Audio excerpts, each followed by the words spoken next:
Hey guys, Rivayle11 back with another Shadowverse video, and today, sword is broken, and so am I. Let's get into it. So today's deck, as everyone may or may not expect, is Evolution Sword, a evolution of the mid-range archetype from aeons past, all the way back in good old Steel Rebellion, Rebirth of Glory, before we got all these fancy schmancy evolved mechanics and swordcraft. What a riot, am I right? So my personal build deviates from the standard Evolution Swordcraft build, in that I've opted to take out the Lady of the Lances and some of the other cards like Ramiel, Bunny and Baron. I didn't bother crafting them. I only have one copy, so I omitted the duo from my deck build, and because he's such a cool guy and I happen to pull 3 animateds of him, Reinhardt the Deathless. Hell yeah.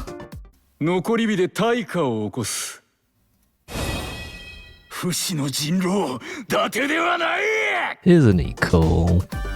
And because we're also running Reinhardt in this build, I'm also running Clash of Heroes, which has great synergy with Reinhardt, and it's also some kind of pseudo spell that's similar to Gilded Boots, but not really, kind of, but not really. It has its uses. So as per suspect, we are also running the rest of the standard cards you might find at the core of every Evolution Sword build: Kagemitsu, Steadfast Samurai, Honorable Thief, Guild, Resolute Knight, Heliaska, Warhawker, Resolve of the Fallen, Shield Phalanx, because Rally's great, Rally 15 even better, Silkinia gives you access to that turn 10 wombo combo, Naught, Luxblade Ariat, your Evolve Sword payoff for all the evolves you're using over the course of the game, Amelia, your draw engine, way too good of a card, totally not overpowered. It really isn't in a vacuum, but when you put it together with all these other great cards that Sword has access to, it's just whoa, top of the meta, king of the hill, babe.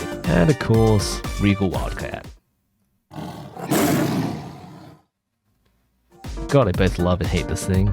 And we also have a special appearance from a neutral card that you might not find in every Evolution Sword deck out there, Romantic Chanteuse. Now, the reasoning behind Romantic is, for one turn, she denies any burn effects that are attached to the enemy leader, which is a lot of decks in the meta right now. So Discard Dragon, Control Haven, Ward Haven, Evolve Sword, their turn 10 combo does have the leader effect from the world as part of the OTK, so this just kind of helps prevent that, but kind of not really. But she's just great for literally every single goddamn burn effect that is in the meta right now, like and burn blood, I guess.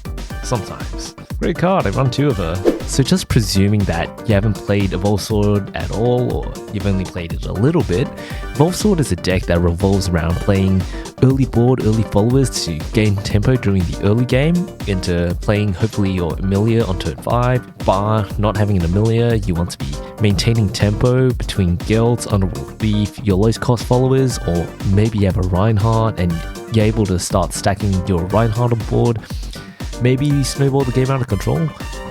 Maybe you use up your opponent's resources while they desperately try to get rid of the Reinhardt. Either way, Reinhardt is usually a great alternative tempo play to Amelia on turn 5. During the mid game, you want to be controlling the board with your various evolution followers and their evolution effects, Clash of Heroes, Naught for wide board clears. Just a quick note, the way that Naught's token spell works, the Tyrant's Order, is that you select any 3 cards on board as long as there's 3 selectable cards on board, and all the followers that you didn't select are destroyed. So you can obviously use this to your advantage by being able to destroy non-targetable followers when there's 3 targetable cards on board.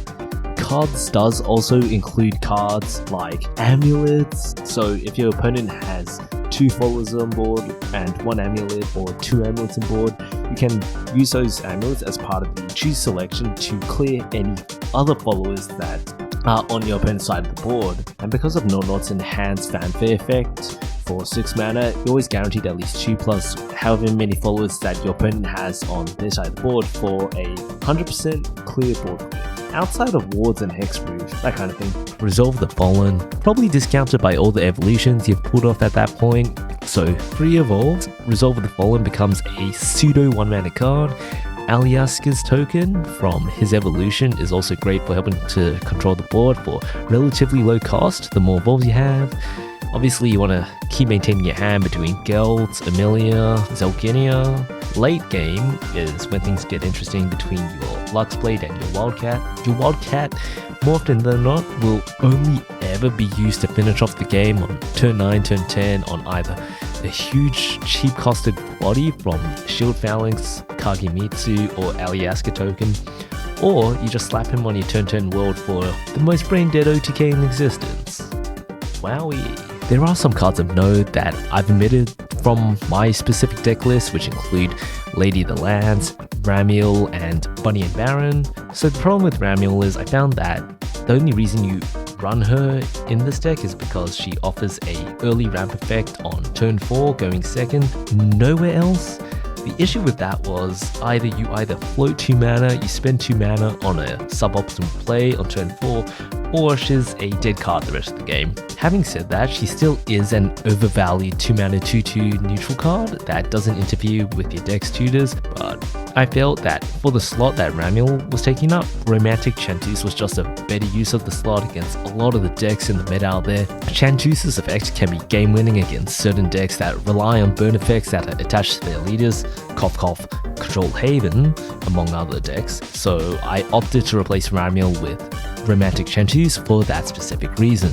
As for Blitz Lancer, there is an argument to be made for her to be included in this deck list, especially more so since we are running Reinhardt the Deathless. Having said that, I've chosen to omit Lady of the Lands because 1, the slot is taken up by Clash of Heroes, which I find has better synergy with Reinhardt the Deathless and in some cases, Steadfast Samurai.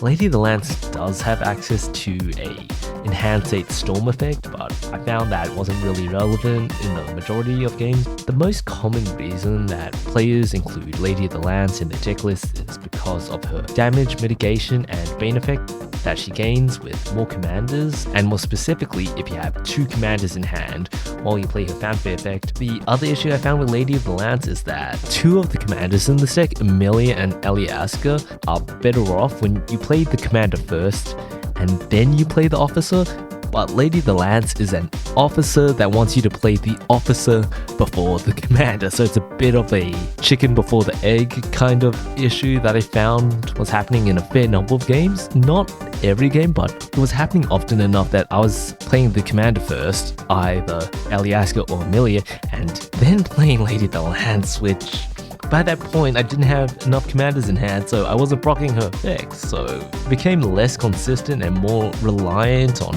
a kind of high roll in having more commanders in hand. Obviously, the more commanders you include in your deck, more often you're able to proc her effect, but I just found that it was happening way too often for my liking, so I just omitted Lady of the Lands from the deck entirely. As for Bunny and Baron, I only have 1 copy, I haven't been bothered to craft more copies. That's pretty much it. Isn't Reinhardt cool?